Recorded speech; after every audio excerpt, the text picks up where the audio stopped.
अनुभव वर्षा विवाद मामलें सुप्रीमकोर्ट बड़ निर्देश।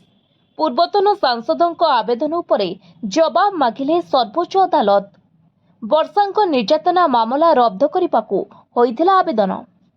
अलुड़ अभिनेता तथा पूर्वतन सांसद अनुभव महांती एवं वर्षा प्रियदर्शिनी मध्य चलिथिबा हाई प्रोफाइल पारिवारिक विवाद एवं सुप्रीमकोर्ट रे पहुंची।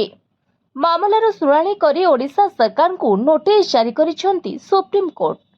वर्षा द्वारा जारी होइथिबा अपराधिक मामला को रद्द करिबा पई अनुभव करिथिबा आवेदन उपरे कोर्ट एही जवाब तलब करिसेंती।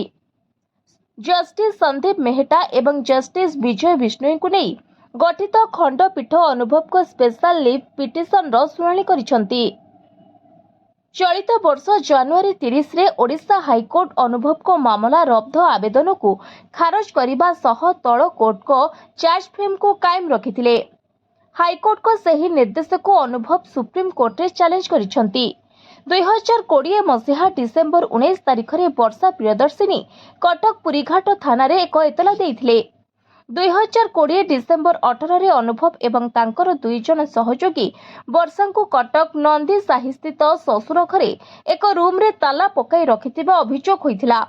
एहा सह तांकु मानसिक निर्यातना देबा, जबरदस्ती तांको रूम रे पसी वीडियो शूटिंग करिबा एवं तांको सम्मान को हानि पहुंचाइबा भली गंभीर अभियोग होइथिला।